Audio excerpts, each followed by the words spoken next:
नमस्कार, आप देख रहे हैं 22 खबर और मैं हूं आपके साथ शुभेंदु सिंह। सीएम मनोहर लाल ने पंचकुला को टूरिज्म हब के रूप में विकसित करने के लिए गंभीरता से काम करने के निर्देश जारी किए हैं और इसके अलावा सीएम ने मोरनी के लिए पेयजल की व्यवस्था का स्थायी समाधान निकालने के निर्देश दिए। मुख्यमंत्री ने इस दौरान समीक्षा बैठक की और बैठक में हरियाणा विधानसभा अध्यक्ष ज्ञानचंद गुप्ता और पंचकुला के महापौर कुलभूषण गोयल उपस्थित रहे। सीएम मनोहर लाल ने पैराग्लाइडिंग जैसे साहसिक खेलों को बढ़ावा देने के लिए मोरनी में आयोजित किए जाने वाले कार्यक्रम के लिए हर जरूरी मापदंड समय से पूरा करने के निर्देश दिए। उन्होंने कहा कि इस खेल में क्योंकि काफी रिस्क रहता है, इसीलिए प्रतिभागियों के बीमा आदि के लिए भी सभी औपचारिकताएं पूरी की जानी जरूरी हैं। उन्होंने आगामी 20 जून को अंतर्राष्ट्रीय योग दिवस के उपलक्ष्य में आयोजित किए जाने वाले पैराग्लाइडिंग की शुरुआत की कार्यक्रम के लिए विस्तृत जानकारी ली। मुख्यमंत्री ने कहा कि इसके साथ ही ट्रैकिंग को बढ़ावा देने के लिए ट्रैकिंग रूट ऐसे बनाए जाएं ताकि युवा शाम के समय आसानी से गंतव्य स्थल पर पहुंच जाएं।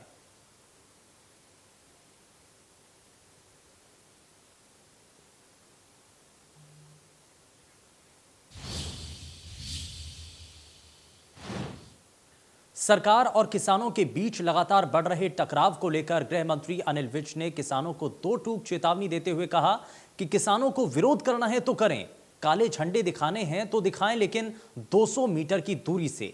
टोहाना में देवेंद्र बबली के विरोध को लेकर विज सख्त लहजे में उन्होंने कहा कि आप किसी को कार्यक्रम में न जाने दें, न घर जाने दें, किसी को अस्पताल में रोगियों का हाल जानने ना दें। आखिर ये कैसा आंदोलन? हमने पहले दिन से कहा है कि आंदोलन करना उनका अधिकार है, लेकिन कानून अपने हाथ में नहीं लेने देंगे। कल जिस प्रकार से वहां पर झड़प हुई है और काफी गंभीर जख्म भी आए हैं, इस चीज को बर्दाश्त नहीं किया जाएगा। कि दरअसल 3 कृषि कानूनों के बनने के बाद से किसानों और सरकार के बीच टकराव लगातार जारी है और इसी कड़ी में मंगलवार को वैक्सीनेशन कैंप के उद्घाटन करने पहुंचे टोहाना से विधायक देवेंद्र बबली को किसानों के विरोध का सामना करना पड़ा। किसानों का आरोप है कि विधायक ने किसानों के साथ गाली गलौज की, जबकि बबली का आरोप है कि किसानों ने उनकी गाड़ी पर हमला किया और निजी सचिव के साथ मारपीट भी की।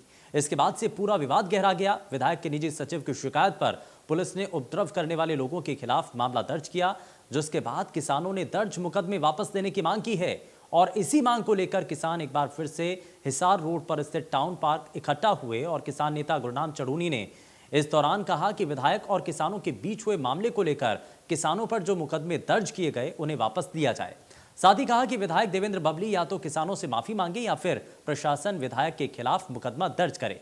विधायक ने जिस तरीके की भाषा का इस्तेमाल किया, किसानों के ये खिलाफ है और उससे किसानों में रोष है। ऐसे में अगर प्रशासन ने किसानों की बातों को अनसुना किया तो आगे की रणनीति तैयार की जाएगी।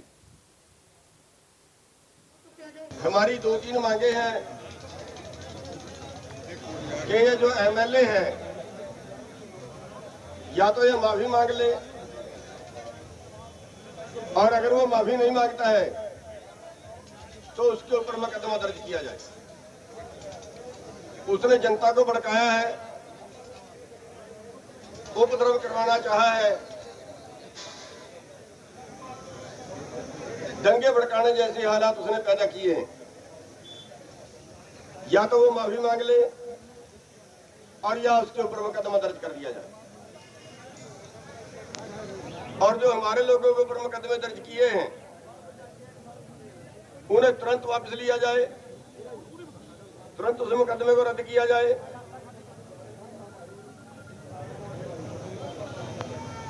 और आगे के लिए एमएलए ये वादा करे कि जनता की परमिशन के बिना, लोगों की परमिशन के बिना इस तरह से लोगों से छेड़खानी करने के लिए लोगों के बीच में नहीं आएगा।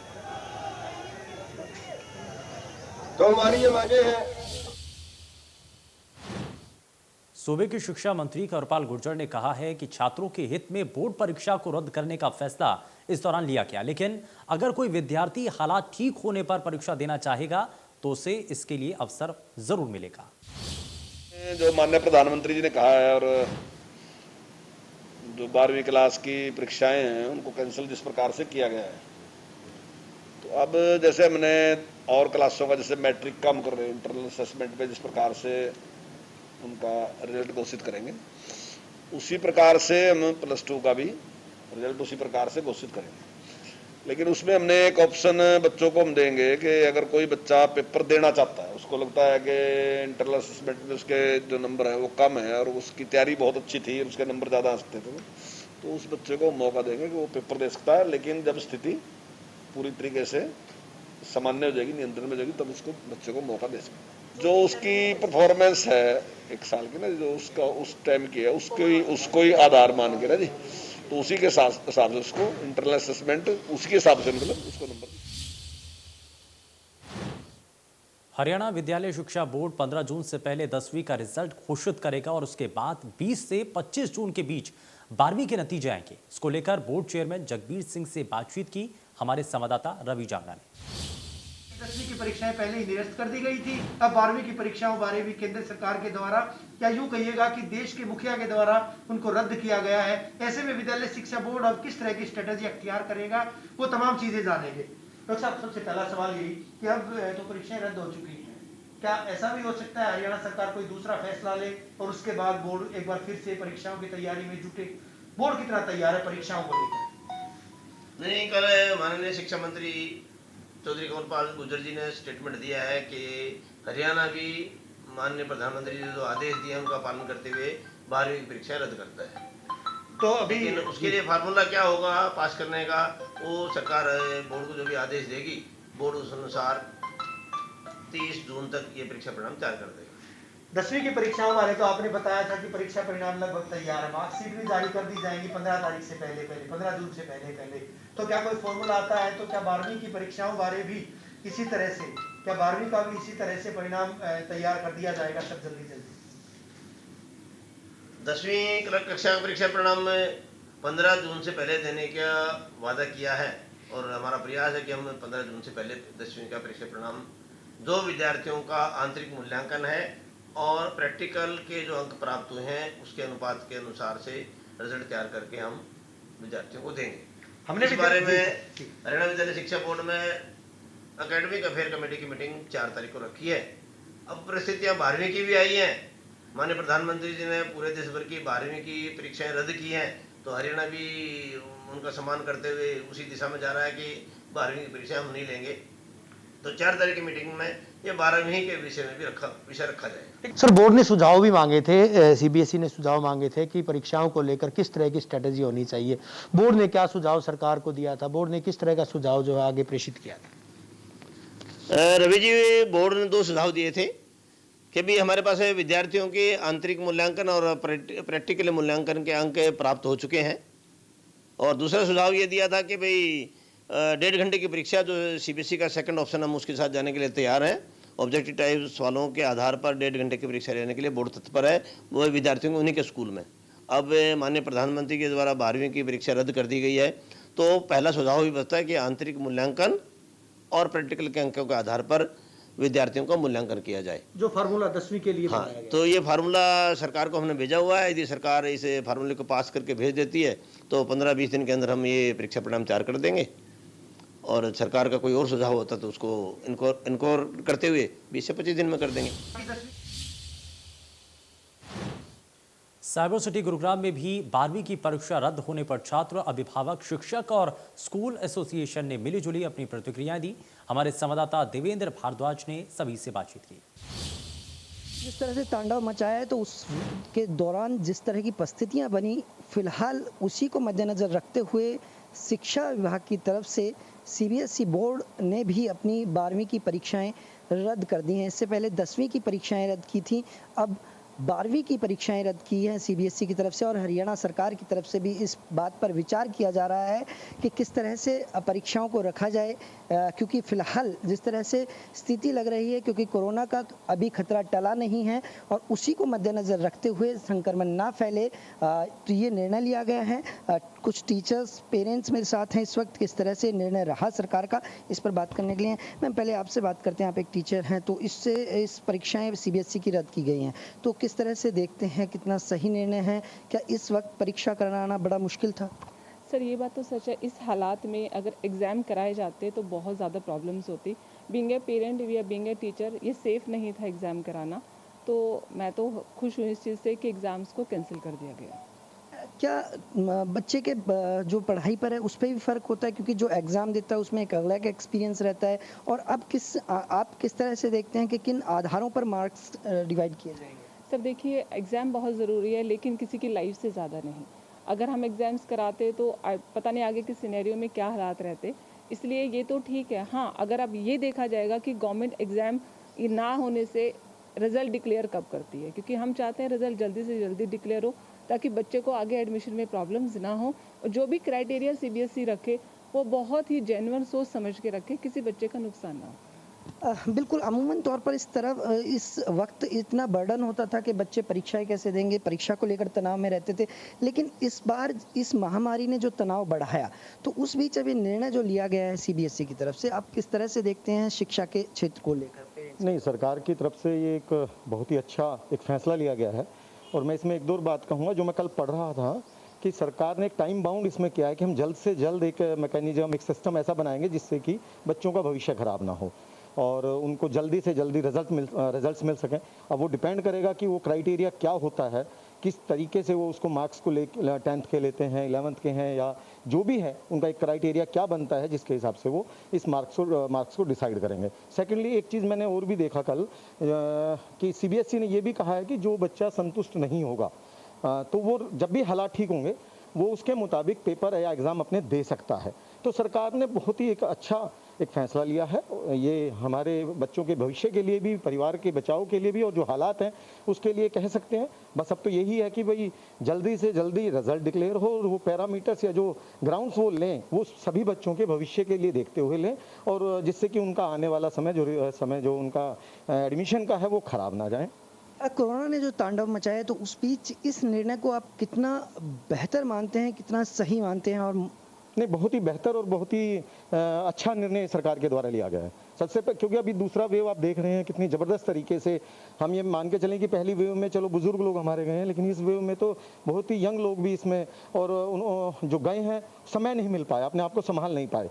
तो बच्चे जो हैं कहीं ऐसा ना हो कि वो चपेट में आ जाएं या परिवार चपेट में आ जाए, तो सरकार का एक बहुत ही शानदार निर्णय है। बच्चों का भविष्य भी ज़रूरी है लेकिन अपने आप को बचाना भी ज़रूरी है। जो माहौल है, जो इस समय तनाव है, उसमें पढ़ाई से ज़्यादा हमें अपने आप को बचाना है। सरकार का एक बहुत ही शानदार निर्णय है, हम इसको कहेंगे और हम सरकार का धन्यवाद भी करते हैं। बस अब तो ये है कि जल्दी रिजल्ट डिक्लेयर करके उनका भविष्य खराब ना हो और वो एक आगे जाके अपनी पढ़ाई को कंटिन्यू कर सकें। आप किस तरह से देखते हैं, क्योंकि इस वक्त एक ऐसा दबाव रहता है स्टूडेंट्स पे, और अब पूरे देश पर एक दबाव है, तो उस बीच इस निर्णय को कितना छात्रों की सुरक्षा के लिहाज से? छात्रों की सुरक्षा के लिहाज से तो निर्णय ठीक है, लेकिन कुछ छात्र ऐसे होते हैं जिनको ये लगता है कि कुछ स्टूडेंट्स लास्ट में अपनी एजुकेशन पे ज़्यादा ध्यान देते हैं। कुछ बच्चे ऐसे होते हैं जो स्टार्टिंग से अपनी मतलब एक पढ़ाई को एक रेगुलर रूप उसमें लेके चलते हैं। लेकिन इस निर्णय का एक फ़ायदा है कि जो तीसरी लहर वेव जो बता रहे हैं जो आने वाली है, वो बच्चों के उस संक्रमण से बचाया जा सकता है। जो चीज़ें होने वाली हैं उसको एक तरह से सरकार का ठीक निर्णय है। दूसरा इसमें एक डिमेरिट्स ये है इस फैसले की कि इसमें ये है कि कुछ बच्चे ऐसे हैं जो अपनी काबिलियत को आंकना चाहते हैं। उनको लगता है कि मैं 90 प्लस 99 कुछ मार्क्स में ऑब्टेन कर सकता हूं, लेकिन वो चीज़ें वो अपनी एक काबिलियत को वो बच्चे अपना मतलब एक प्रॉपर जो उनको लगता है कि मैंने कितनी स्टडी की और उसका एक प्रॉपर रिजल्ट क्या है, शायद उसमें उन लोगों को थोड़ा सा वो हो सकता है। बाकी सरकार का फैसला ठीक है, जान बचे तो आगे ठीक है, बच्चों के लिए भविष्य की बात है, तो अच्छा निर्णय है सरकार का। बिल्कुल, जिस तरह की परिस्थितियां बनी हुई हैं उस बीच सीबीएसई की तरफ से निर्णय लिया गया और के पूरी जो परीक्षा है +2 की उसको रद्द किया जाएगा, और साथ ही साथ हरियाणा सरकार की तरफ से भी शिक्षा मंत्री की तरफ से बयान आया है कि इस पर विचार किया जा रहा है और बैठक के बाद ही निर्णय लिया जाएगा कि क्या हरियाणा शिक्षा बोर्ड की तरफ से भी 12वीं की परीक्षाएं रद्द की जाएंगी। फिलहाल छात्रों की सुरक्षा के लिहाज से ये निर्णय काफ़ी अहम माना जा रहा है। गुरुग्राम से कैमरा गीतम के साथ देवेंद्र भारद्वाज, इंडिया न्यूज़। सोनीपत में इंडियन मेडिकल एसोसिएशन के जिला सदस्य योग गुरु रामदेव के खिलाफ अपने हाथों पर काली पट्टी बांधकर और रोगियों को ओपीडी के दौरान काली पट्टी बांधकर विरोध दर्ज करा रहे हैं और बाबा रामदेव को केवल योग के प्रति आगे बढ़ना चाहिए, ये इस दौरान उन्होंने कहा। और साथ ही काफ़ी डॉक्टर्स कोरोना काल में अपनी जिम्मेदारी को निभाते हुए खुद शहीद हो गए, उनके प्रति गलत टिप्पणी करना सही नहीं। इस दौरान आईएमए के जिला प्रधान डॉक्टर संजीव जैन ने बताया कि उन्हें इस बात का बेहद दुख है, रामदेव द्वारा इस तरह से चिकित्सकों का अपमान नहीं करना चाहिए। सोनीपत इंडियन मेडिकल एसोसिएशन की शाखा, सोनीपत शाखा आज प्रोटेस्ट कर रही है, विरोध कर रही है काले रिबन पहनकर, और कल 2 घंटे के लिए ओपीडी भी बंद रखी जाएगी या जैसे भी हमें निर्देश आएंगे। इसका कारण हमारा ये संदेश आप पहुंचाएं हमारे प्रिय जननायक मोदी जी को, हमारी सरकार को जो इतनी मेहनत कर रही है। हमारा सिर्फ इतना उनसे अनुरोध है कि एक व्यक्ति जो ना आयुर्वेद का डॉक्टर है, एक योग शिक्षक है, लेकिन आज उसने पूरे विश्व में देश को शर्मसार किया है। कुछ दिनों में बाबा रामदेव जी ने कुछ ऐसी बातें कही हैं जो कि सोशल मीडिया पर भी सर्कुलेट हो रही हैं, जिससे मॉडर्न मेडिसिन का इलाज कर रहे डॉक्टरों में एक काफ़ी आक्रोश है।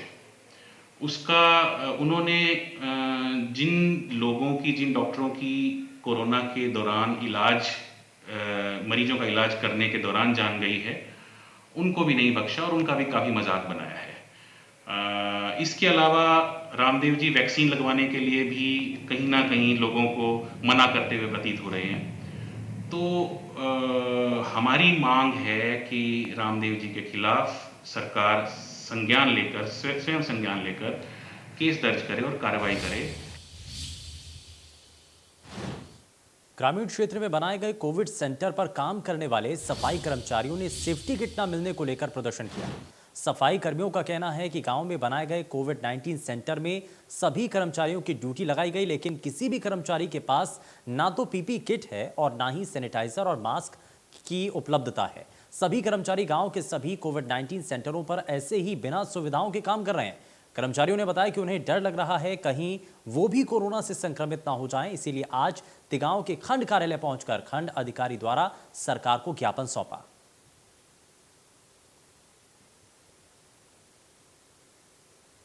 महीना हो गए, 14,000 रुपये की घोषणा करी है मुख्यमंत्री ने, उसके नोटिफिकेशन नहीं आया आज तक भी। 6 महीना हो गए, हमारे कर्मचारी जो नगर निगम में गए हैं उनकी आज तक सैलरी नहीं मिली है। क्या 6 महीना से वे क्या खाएं? क्या उनका परिवार नहीं है? दुकानदार कब तक राशन उधार देगा? उन पर कर्जा हो रहा दुनिया भर का। सरकार से हमारी मांग है कि सरकार हमारी जल्द सुने। तो 6 महीना से वे कर्मचारी नगर निगम में गए, जल्द से जल्द उनकी तनख्वाह डलवाए। और हमारे कर्मचारियों की ड्यूटी कोरोना महामारी में जो मृत्यु हो रहे हैं उनकी ड्यूटी लगा रखी है। नहीं उनके पास किट है, ना सैनिटाइजर, ना कुछ भी है। क्या करें? वैसे नगर निगम के कर्मचारियों को 2,000 रुपये की घोषणा कर दी है, हमारे कर्मचारियों को 1 रुपये नहीं मिलता। क्यों हमारे गैर सरकार ऐसा दुरुपयोग कर रही है? हमारे सरकार से ये गुजारिश है कि जो नगर निगम के कर्मचारी ने मिल रहा वो ग्रामीण सफाई कर्मचारियों को मिलना चाहिए। हमारी बस मांग यही है, जो कोरोना सेंटर बनाए गए हैं गाँव में, हमारी ड्यूटी लगाई गई है कोरोना सेंटरों में।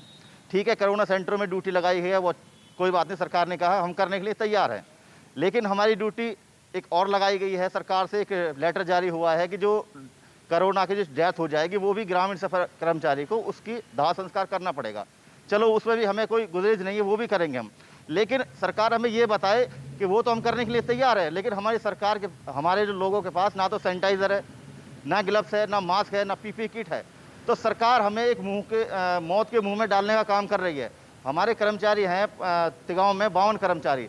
अगर किसी को कोरोना किसी की डेथ हो जाती है तो हम लगाते हैं, दाह संस्कार करते हैं, तो हमारी सुरक्षा कौन करेगा? हम तो उनकी सुरक्षा करके दाग लगा देंगे, लेकिन हमारी सुरक्षा की गारंटी किसकी होगी? तो सरकार से। करनाल पुलिस ने 25 लाख की फिरौती मांगने वाले गैंग के 3 सदस्यों को गिरफ्तार किया। करनाल एसपी गंगाराम पुनिया ने बताया कि पिछले दिनों सिटी थाना क्षेत्र से एक डॉक्टर और एक फाइनेंसर से 25 लाख की फिरौती मांगी गई थी और उस मामले में 3 आरोपियों को गिरफ्तार किया गया। आगे की जांच की जा रही है। वहीं शिकायतकर्ताओं को किडनैप किया गया और 25 लाख की इस दौरान मांग की गई।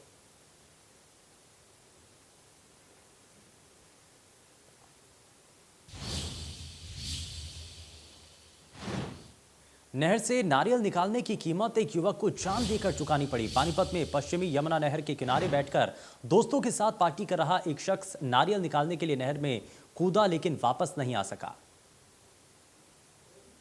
जी नहर में कूदे थे नारियल निकालने के लिए, ये बीच में पहुंच गए, उन्होंने नारियल पकड़ भी लिया।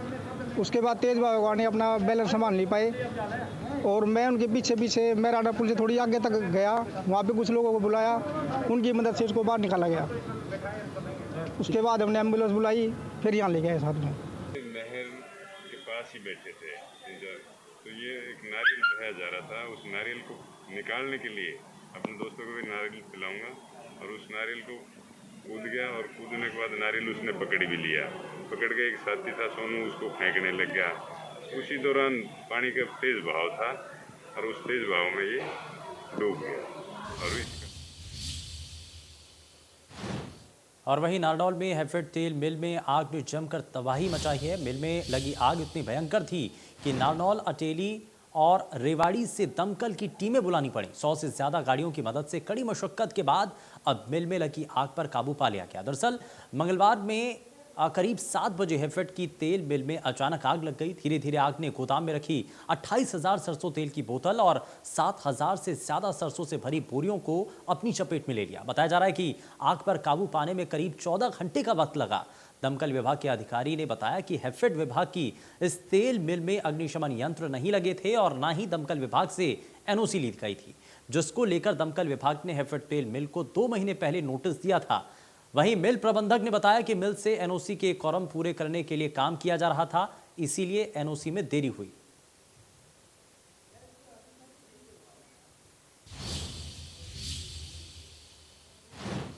फिलहाल के लिए बस उतना ही। नमस्कार।